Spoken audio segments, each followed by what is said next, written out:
This session was recorded live on Zoom. Thank you for joining us on Politics and Divine Love.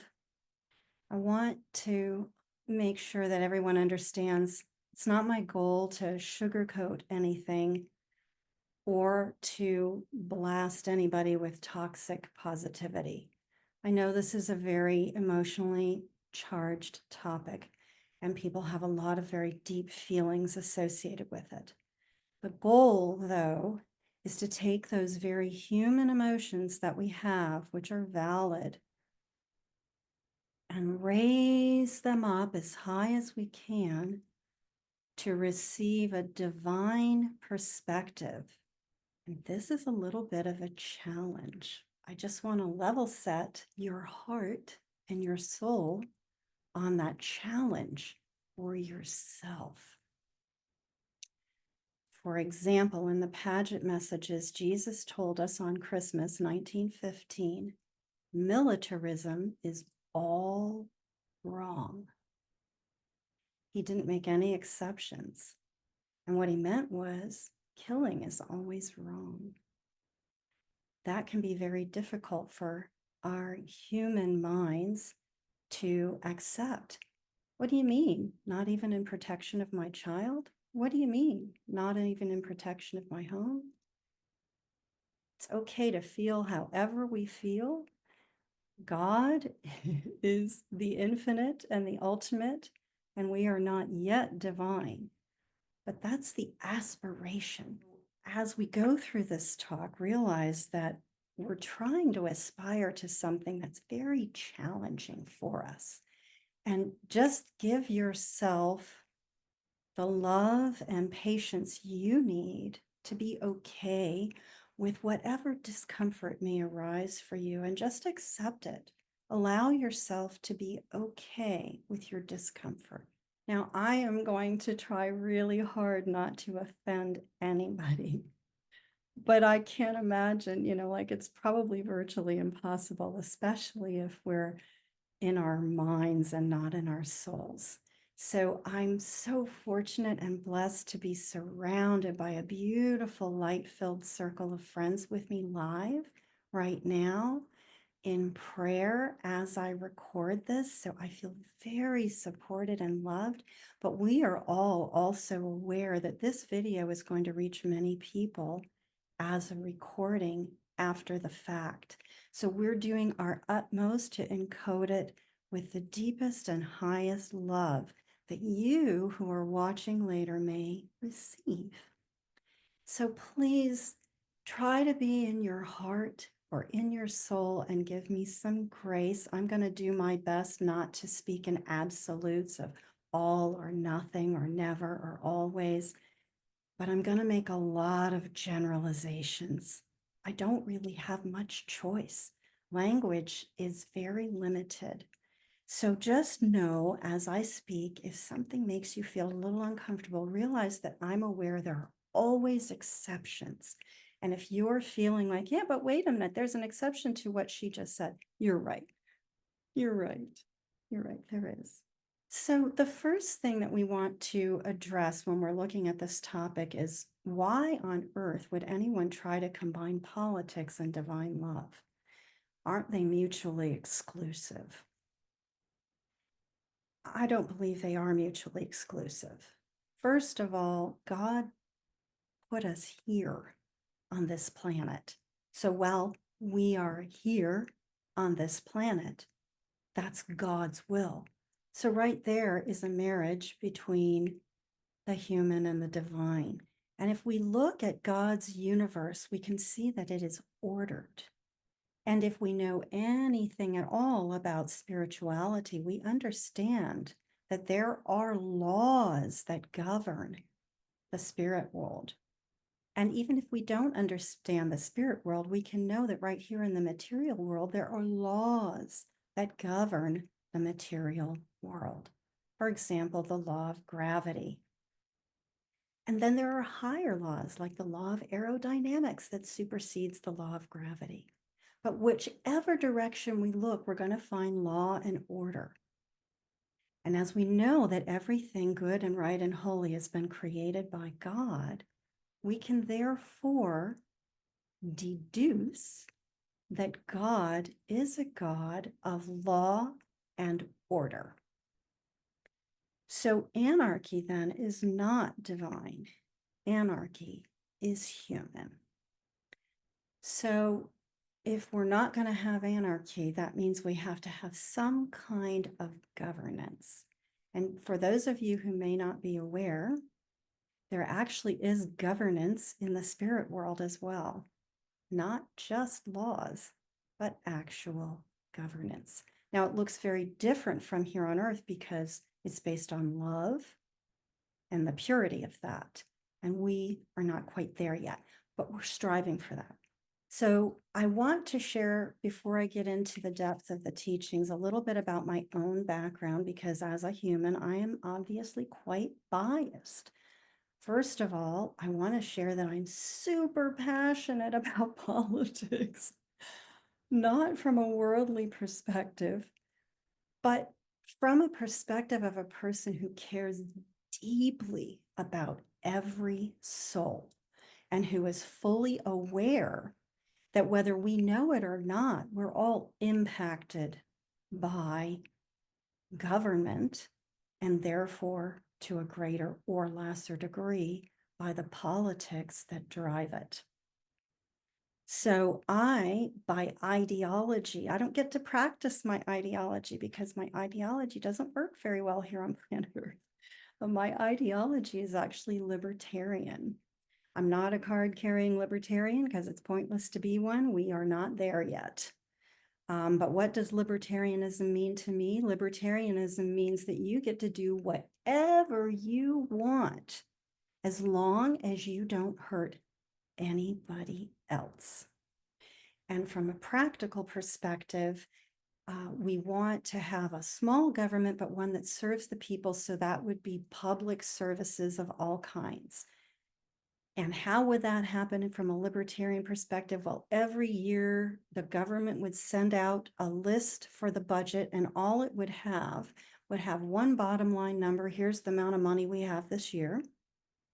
Here are the list of public services that we could spend it on. And every single voter gets to choose. You get 100%. They've got to add up to 100%. What percentage do you want to devote of your tax dollars to the public good for each item? And that's what libertarianism means to me.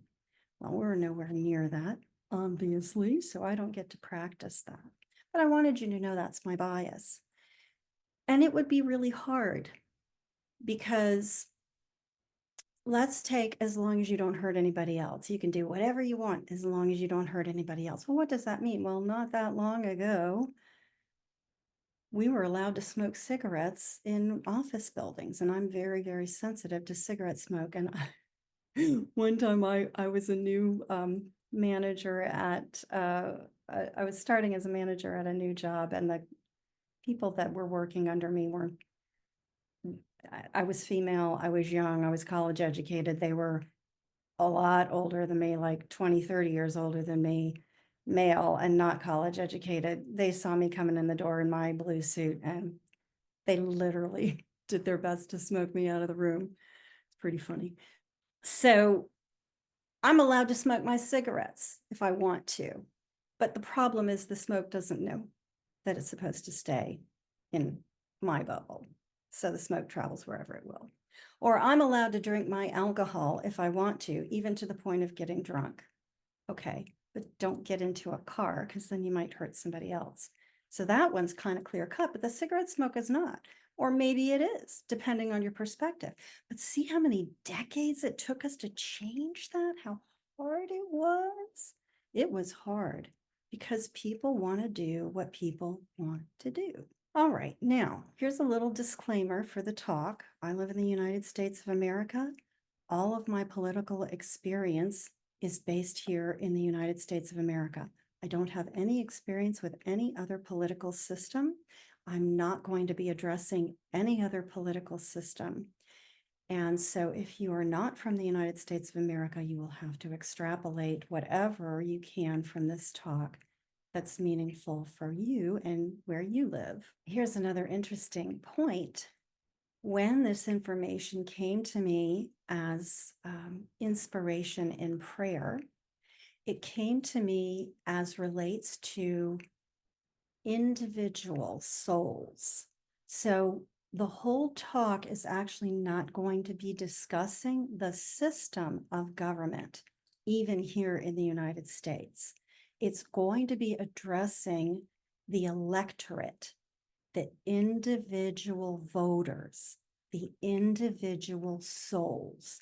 So the point of view is that it's just about you and your heart and your soul and your own individual choice as you determine how you will engage with the political process and system in your country.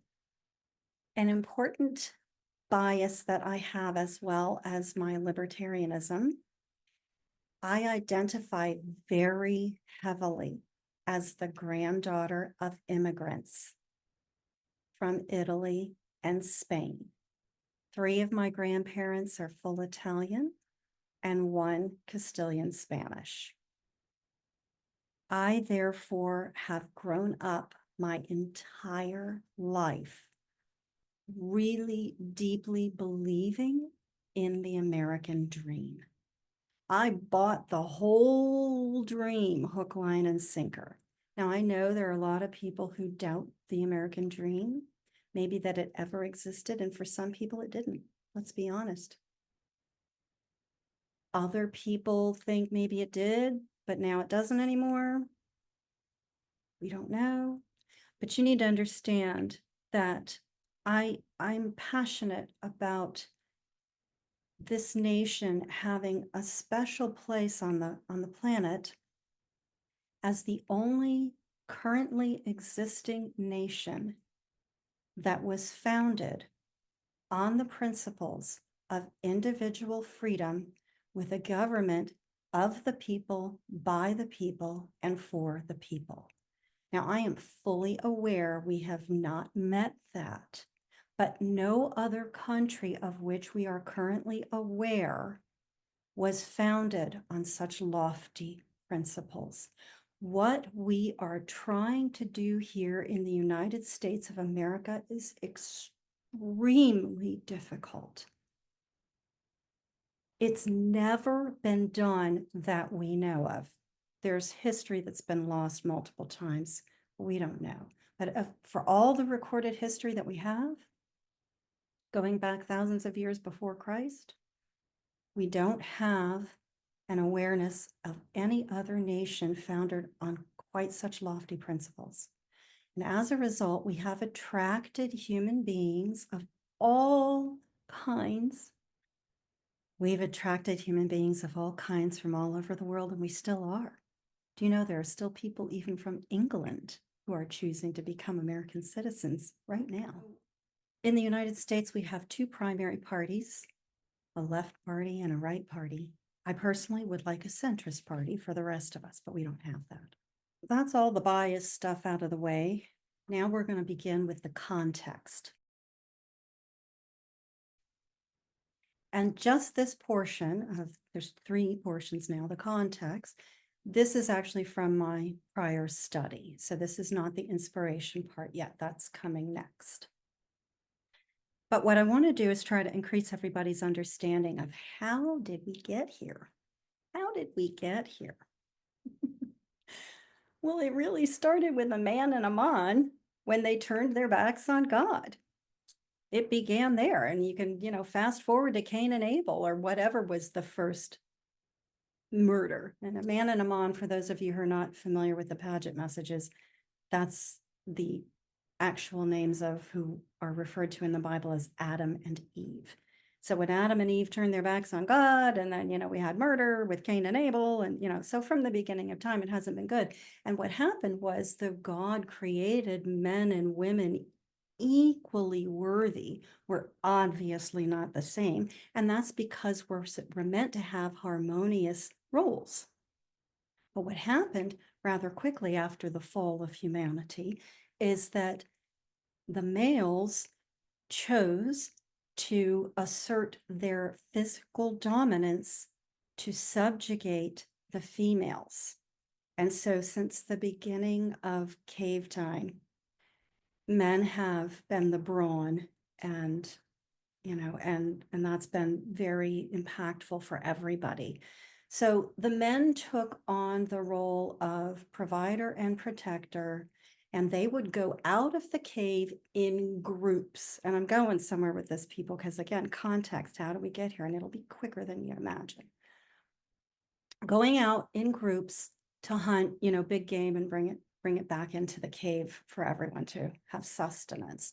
Well, while they did that, they worked together as a team, but with very little talking. So lots of signals, but silence, good watching, but little talking. Well, what does that sound like? Team sports. The women, on the other hand, back in the cave, it was their job to take care of the fire, keep the home fires burning. Literally, don't let the fire go out. It's not that easy to restart. It's precious.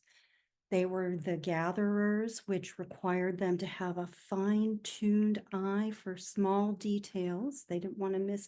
So the men are maybe the bigger picture and the women are the small details. And we can see this in our neurology today, now that we can actually map the male and female brain and see that women have a lot more synapses going left to right hemisphere than men. It's because of those early roles that were developed, and probably because of God's original design too, which we've never quite managed to make happen. But the women also obviously cared for the children. Now, guess what? We can fast forward way far. But when people got into tribes and cities and so on, the family came to be. And the laws of the family were meant to protect every member of the family. So they were strict because nobody could survive alone. So what did that mean? Well, a man could get drunk, beat his wife, smack his kids, kick his dog, and as long as he went to work and kept food, clothing, and shelter for his family, everyone agreed that he was, quote unquote, literally a good provider. So I'm sure there were individuals who didn't appreciate the beatings and the smackings and the kickings and the drunkenness and whatever else went on. But there was very little pushback because that was the safety of that little unit: food, clothing, and shelter. And oh, by the way, if you were a black sheep, if you didn't fit in, if you had anything about you that was a little bit different, that might cause your tribe or your small unit to be threatened, you were not only kicked out as the black sheep, but everybody agreed that's the thing to do. Why? Because they determined that you were a threat to the whole. What did that bring us? It brought us chauvinism, intolerance for differences. Not long after that came slavery, which initially was not attached to race at all, but eventually did become attached to race. And then ultimately systemic racism. And guess what else? Colonialism. What a disaster. Now we can fast forward all the way to 1970. All the way to 1970. What happened around that time? The birth control pill. Suddenly, women were no longer enslaved by pregnancy, childbirth, and child rearing. That freed them to go into the workforce and make their own income. What did that do? It meant suddenly women could provide food, clothing, and shelter, not only for themselves, but also for their children. And what did that do to the men? that was tough.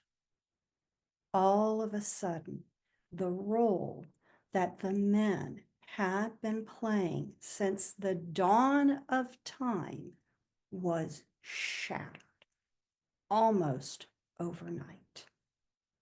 And men are still really, really struggling with that today because they're trying to find and define a new role, and it's causing a lot of social chaos.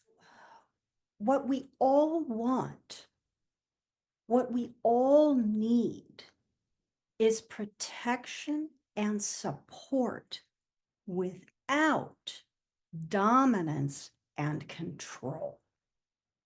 Can you see how we got here? Since the dawn of time? So that's our context. And that's the last part of this talk that's just from me. Now we get to shift to perspective, a broader, wider, higher perspective to shift our awareness that came to me through inspiration. We talk a lot and we hear a lot about God's plan in the Divine Love community. What is God's plan for the salvation of humanity? What is God's plan for the natural love? God's plan is really super simple. He created a perfect world and he set it in a perfect universe. And he created perfect souls. And his plan was so perfect right from the beginning that it could be extremely simple from the beginning to the end, forever and ever. And it goes like this. We were given free will to choose. Now, one of my dear friends offered this metaphor yesterday. What's the difference between a flower that's created and a human soul that's created? The human soul gets to choose.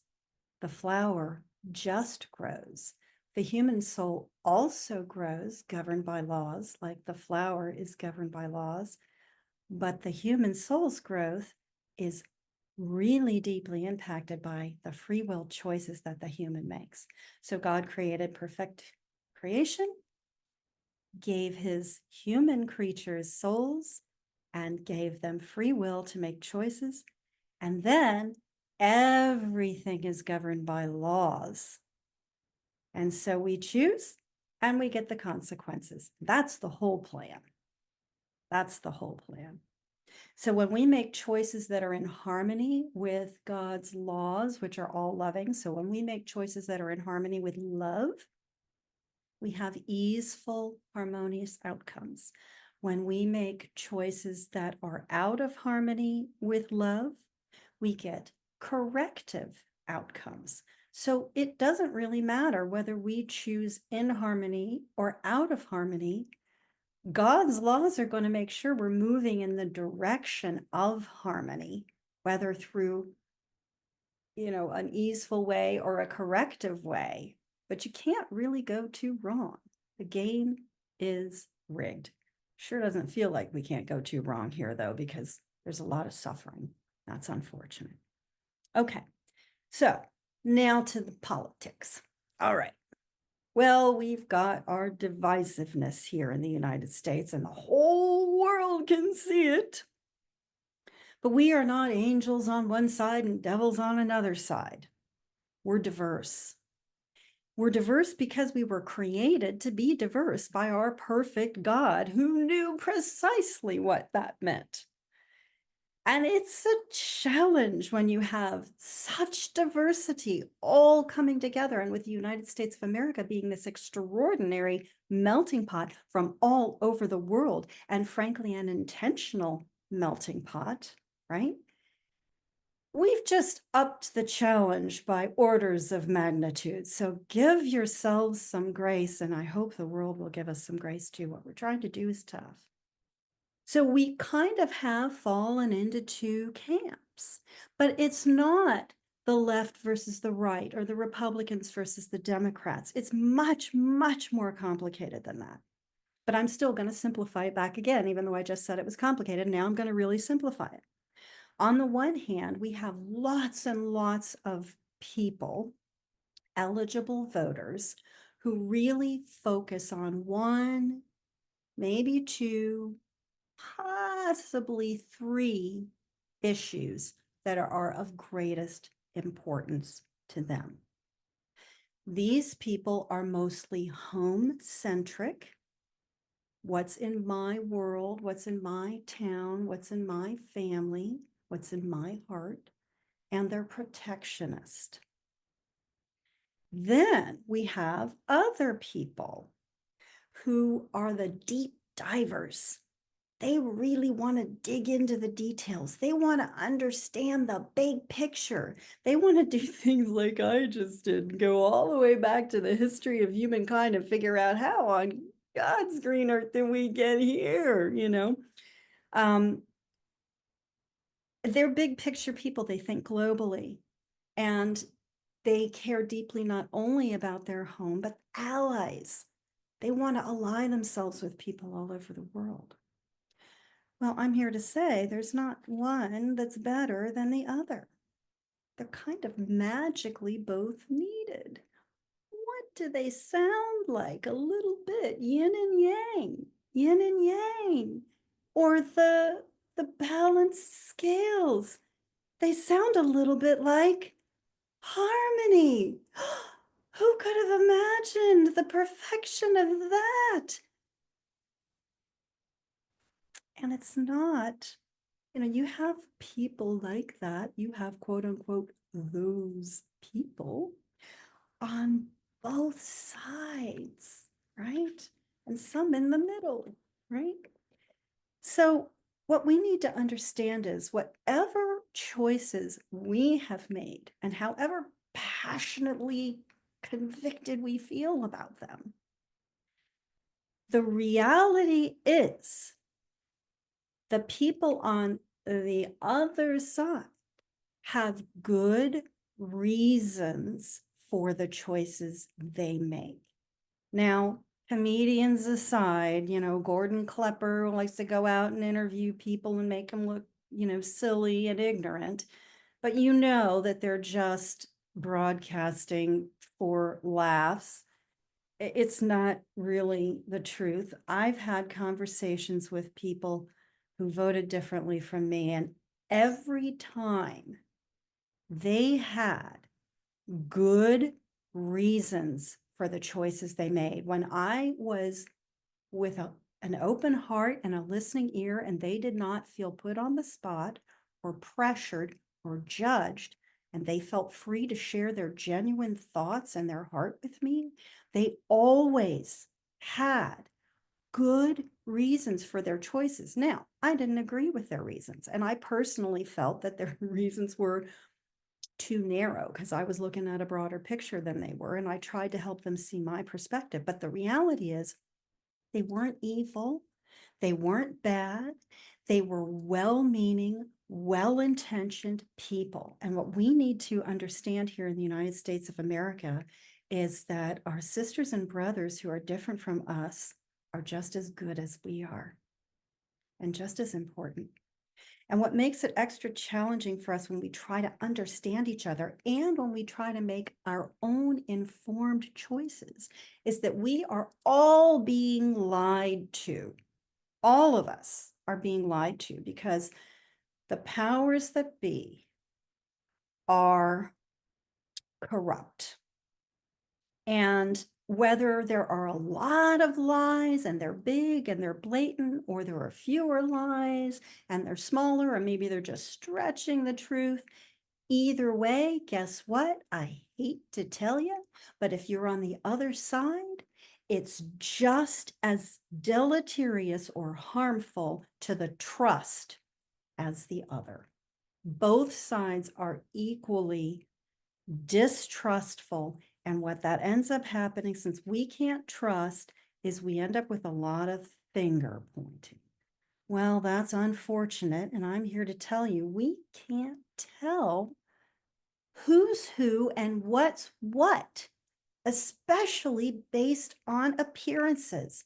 For example, I have seen some elderly, white, Southern man with their Southern accents passionately advocating for Kamala Harris for president. Multiple.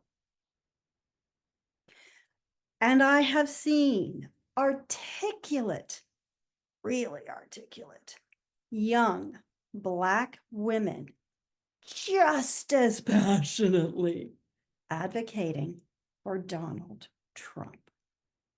What do you know? We can't judge by appearances. And even here in our own divine love community where we know and love one another, we have differences of opinion that are based on our inability to trust. And I'm going to give you a couple of examples. Bitcoin. Some people look at Bitcoin and they think it's speculative, it's new, it's, it's left of center or right of center or whatever, it's different.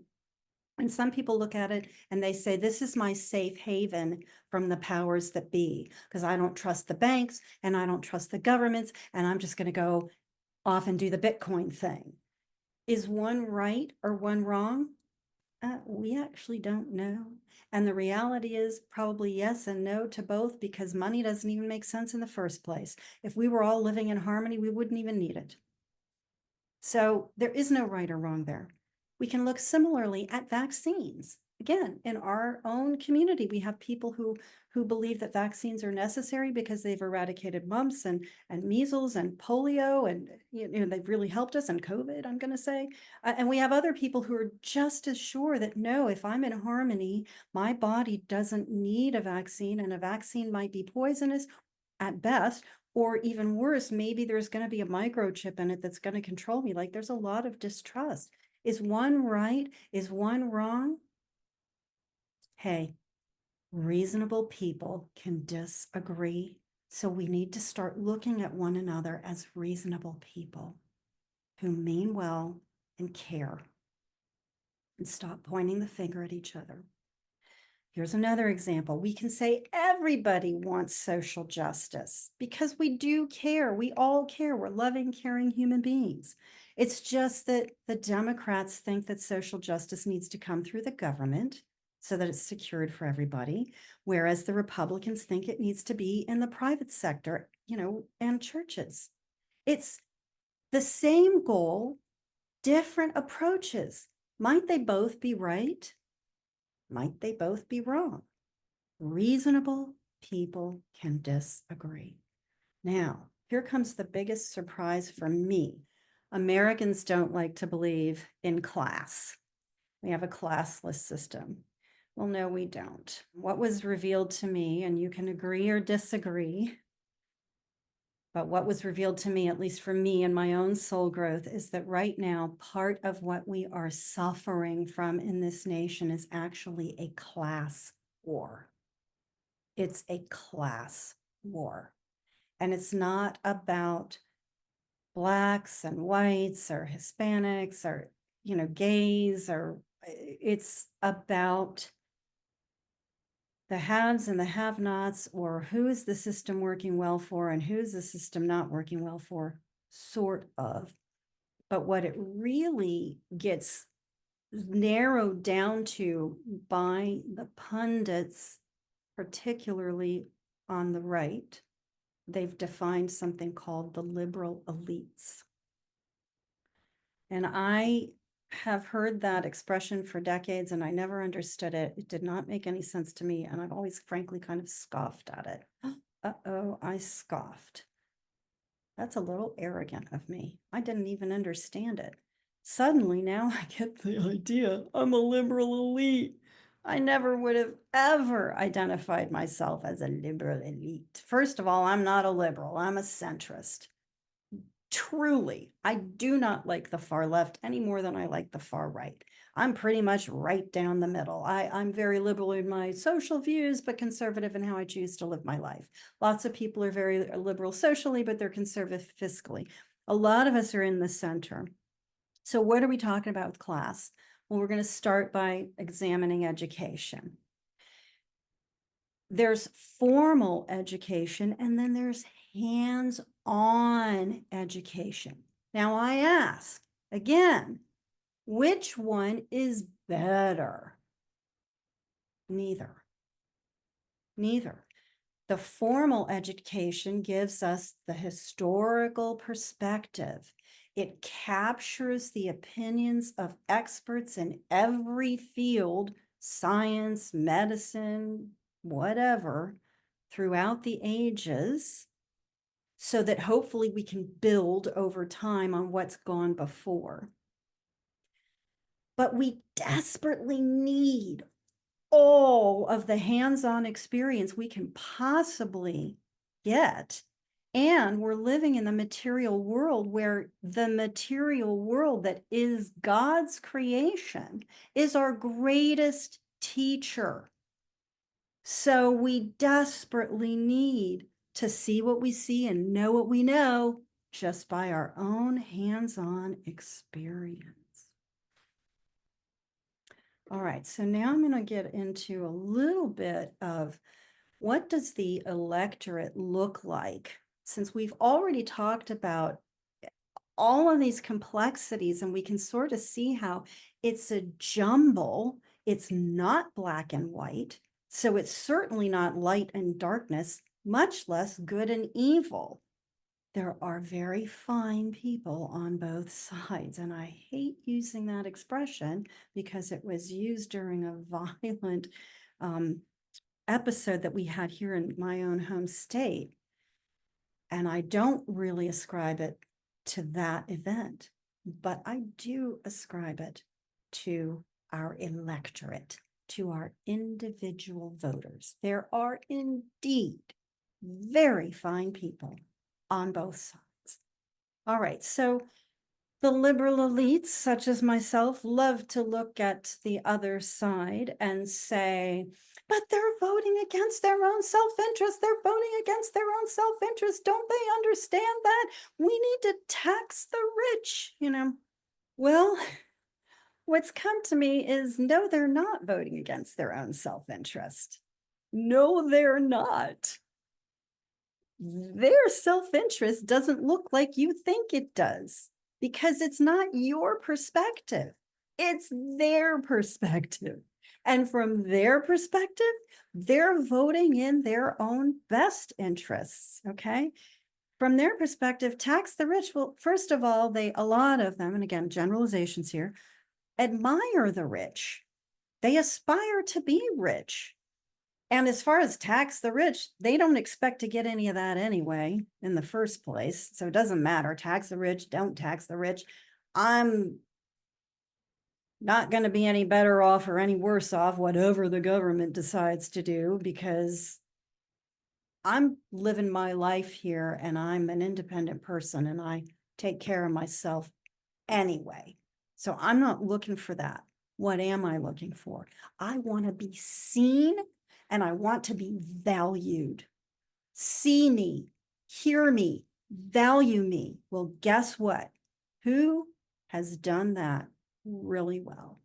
Who needs these people who feel marginalized and disenfranchised by the bigger picture? Donald Trump. He's made them feel very seen, very valued, very respected, and he actually does need them. He needs their votes. He's given them a lot of power, and they appreciate that. They appreciate that. They appreciate somebody not looking down their nose at them. And I personally believe, and I could be wrong, but I believe that the leadership of the Republican Party knows precisely what it's doing. I don't think they actually do value these people who feel marginalized. I think they're using them and manipulating them for their own selfish means, but I could be wrong. That's my bias. I'm laying it out there. But what I see is they've latched on to some conservative issues that frankly, if we examined them independently and in a nice discussion, I think we would probably all agree that we have the same values on these conservative issues. But they've oversimplified things, and they've used a hatred or a fear or a disdain for book-educated people such as myself, and lifted up the life-educated people or the experience-educated people and said, you are the power, you are the one, and the other people, the liberal elites, are terrible or whatever. And they've stoked a fear of the other quite effectively. But guess what? Sorry, here we go with the liberal elites. And this is my own, I got to own this. What do liberal elites want? Well, social justice, anti-racism, global mindset. Liberal elites know what's best for everybody because they've got the big picture, right? So we think social justice should be government, and anti-racism needs to hit the systemic level, and global mindset, we're all about the oneness. And we're like, yeah, we're going to save everybody. That's our perspective. Is it right? Is it best? Ask the marginalized people. They want to be seen. They want to be respected. They've got their local mindset. They've got their eyes on individual rights. Still important. Yes, the fear of the other, but we have it just as much, okay, in our own way. But here's what they don't want: a nanny state. So liberal elites think they know what's best for everybody, while the other side's saying, excuse me, I don't need a nanny state. And guess what? Does God create a nanny state for us? I used to wish he would. I was like, of course God's a man. Otherwise, if he's a woman, he'd take better care of us. Whatever. That's another sexist bias I have there, right? But anyway, so what have we got then? We've got who voted for Trump? Well, white males. Not all white males, or non-white males too, but not all non-white males. Oh, wait, chauvinists, wait, but also women too, who maybe are like, wait a minute, that historical patriarchy, it's all I've ever known since the dawn of time. It's kind of worked for me. And besides that, it's comfortable and normal, and I'm used to it. So I don't really want to let go of that. So part of it is sexism, chauvinism, historical patriarchy, whatever you want to call it, going all the way back to cave days. Do we really expect that to disappear? Come on. Then, yeah, okay, there is some racism. Well, guess what? Some people were actually raised to be racist. It's very unfortunate, but if they were raised to be racist, that's another tough one to break. And I understand from my non-white friends that racism is not just about North and South.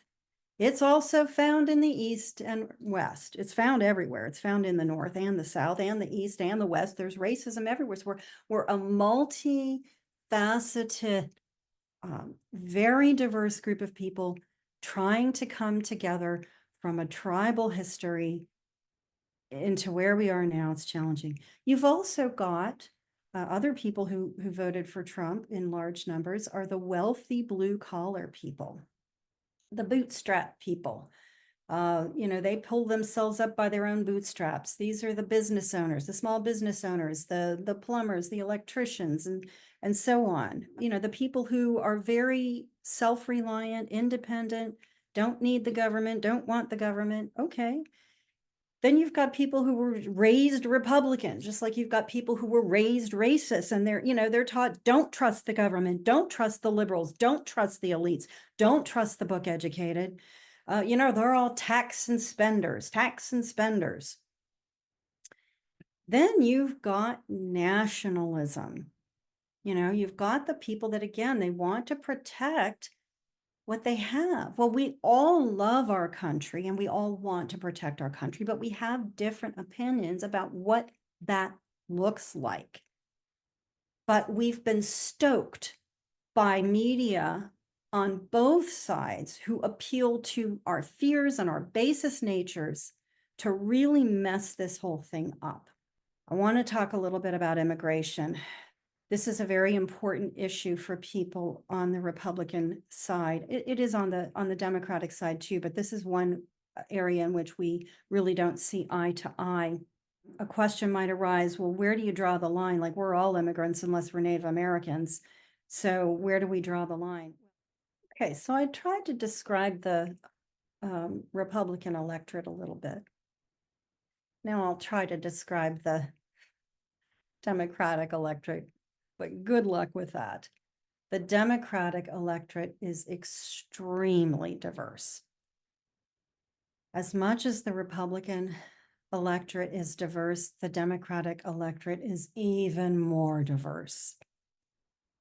And if you don't believe me, just look at how accomplished the Republicans are at lining up lockstep right behind their leader.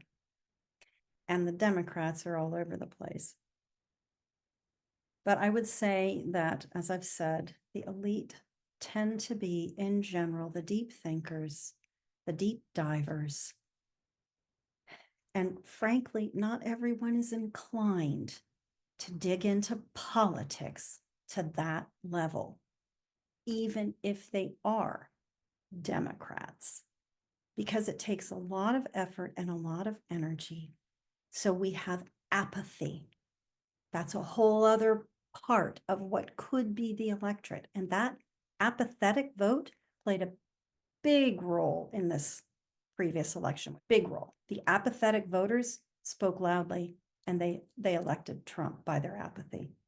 People are exhausted and they feel hopeless. Okay, so now we're at the third and final piece of this portion of the talk, the way forward. How can we bring peace? And this information, rather than being inspired, it came through the Paget messages. So it's come through what we call Jesus's second coming, but it's my soulful interpretation and marrying it with this topic. The first thing I would say for our way forward to begin to bring peace is to stop catastrophizing. Please, please, please stop catastrophizing. People on both sides do this, but the liberals tend to do it much more. In my observation, such limited such as it is, but I do have family members and friends on the other side, and so I have witnessed this. You know, we can, for example, we can say that people are misogynistic and there's misogyny, and we can throw that really ugly word around, or we can say, okay, it's historical male chauvinism. It's been with us since the dawn of time. Not everybody's a misogynist. Not everybody's a narcissist either, just because, you know, they might sometimes be selfish.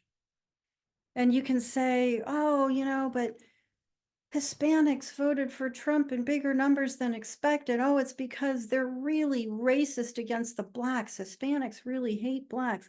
Well, you could call it ugly racism, or you could just say they're competing rivals, like football teams. Again, it's tribal. Doesn't have to be racism.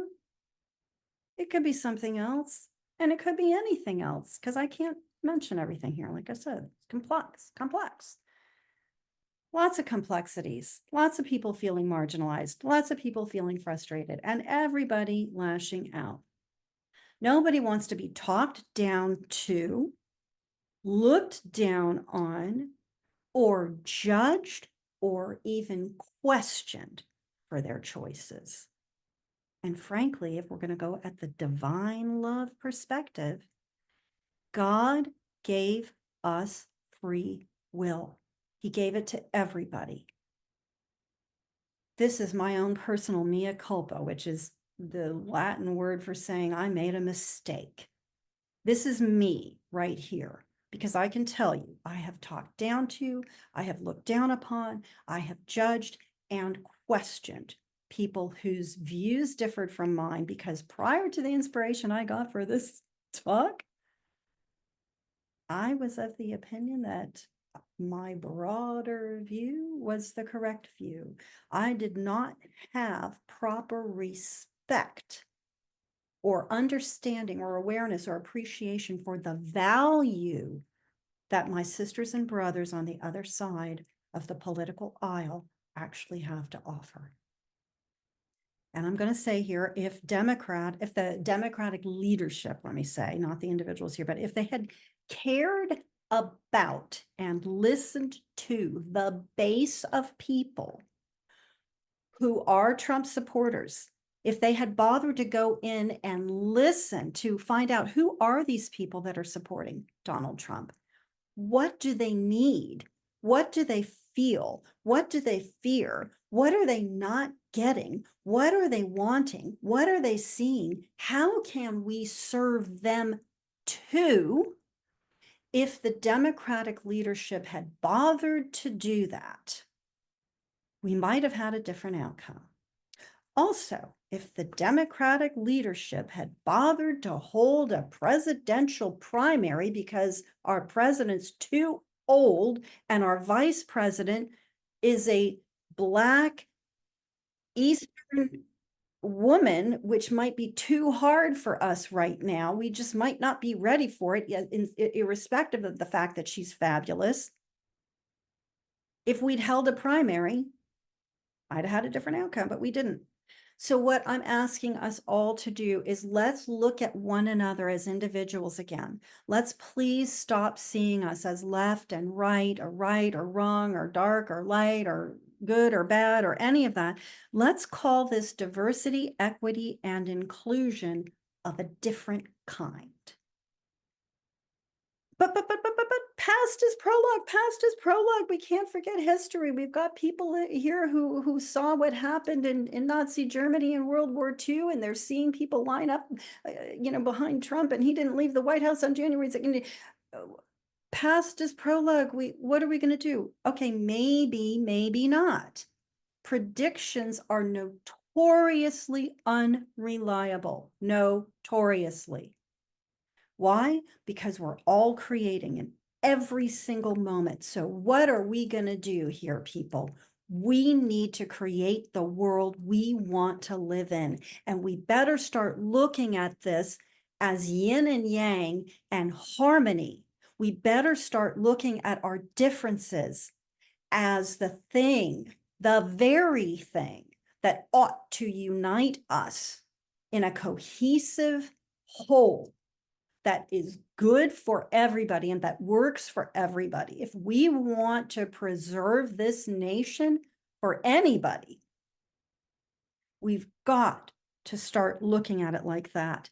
We're creating with every thought, word, and deed. And I'm sorry to say it, but again, I used to belong for several years. I belonged to a very large group of women called Women of Wisdom, very well-educated women. It was non-denominational, but spiritual. So all of these people, had a faith of some kind. And this is before I found the Paget messages. But I can now look at them and say mostly liberal elites, right? Well, I've never seen more hate-filled, angry, nasty people calling people stupid in my life. Looking down on people who had a different view from them and just imagining they were stupid and calling them stupid. And not only that, but raging with a lot of hatred. And while the liberal elites use this phrase, love is love, and it's true, but guess what? Hate is hate too, and it's never okay.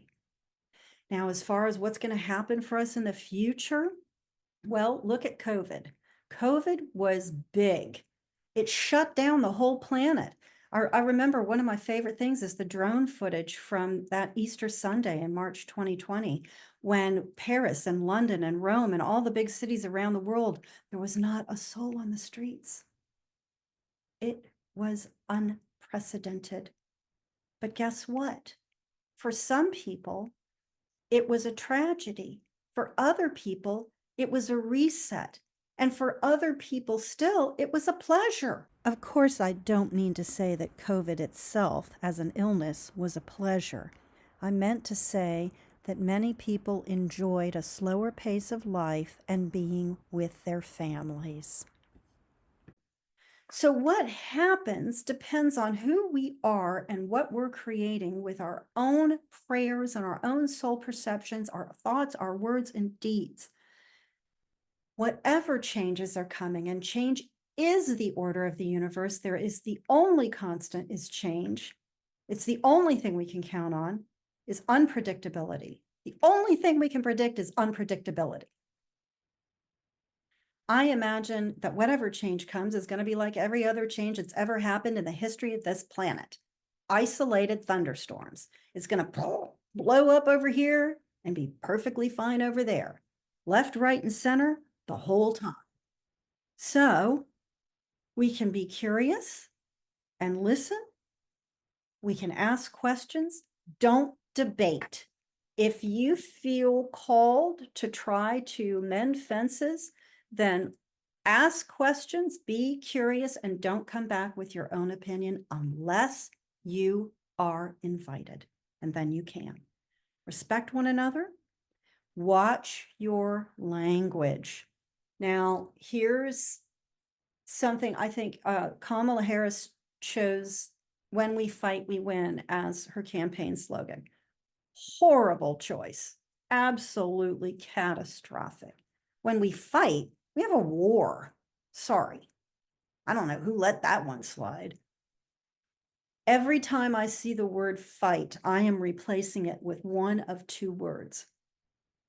I'm either going to stand for what is right, or I'm going to serve the greater good. I'm replacing the word fight with the words stand and serve. And I hope you'll choose to do the same. So our way forward is simple, and the divine love is simple, and it's free, and it's available. We pray to God with open souls, open hearts, open minds, and a genuine desire for best and highest good.